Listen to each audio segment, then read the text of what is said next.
Rita, if I can ask you, how did you manage to that fear of failure?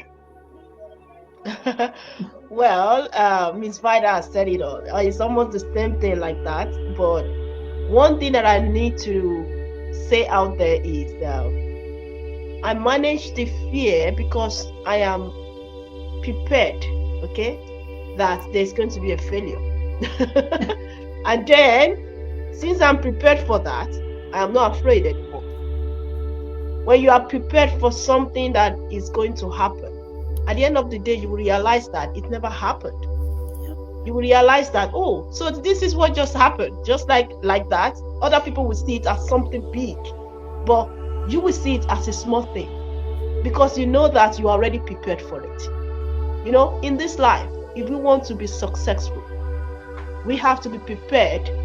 I don't know, about 65% of the failure part than the successful part. And you will know that if you are prepared for that, you will know when the success comes, you will embrace it in a way that you will know, yes, this is the time for my successful life. So, and when you know that for you to receive that successful period, you know how many times you have trusted yourself, how many times you have made up that mind, how many times you've been so consistent in getting that successful life. So fear in my own way, the way I manage it is because I'm prepared for it. When you Yes. are prepared for it, nothing is going to scare you anymore. You just be going, you'll be enjoying the journey. You'll be reading other people's stories and you'll be saying, wow, is this what is happening? And my own story is even a lot better than this. I am going for this. Just like Miss Vida said, she made up her mind. So when you make up your mind, or you are still looking at your environment is good, but sometimes you have to be prepared for that environment as well. If you are not prepared, no matter how positive environment you are into, if you are not prepared, there is no way the positive environment is going to help you. Everything is all in you.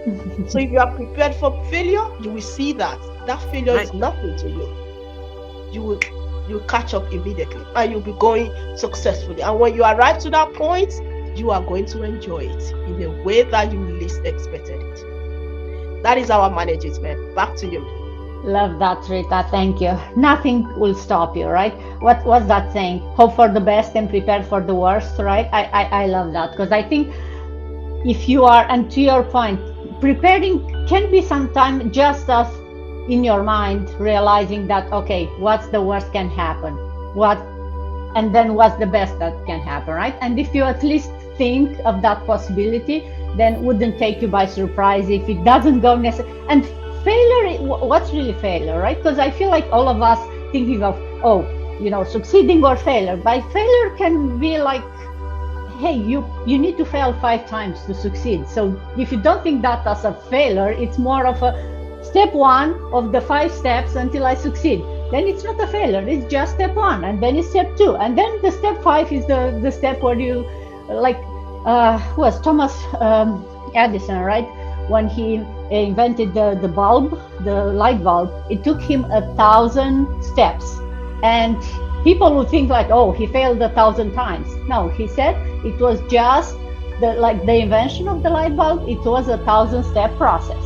So he took each step as, hey, it takes me closer and closer. So I think that's the preparation we all can do, right? In your mind, don't look at, oh, I failed today. No, I learned more than yesterday. I'll move further and I move further. And then, finally, when it comes to success, all those steps were helping you to get to that success, right?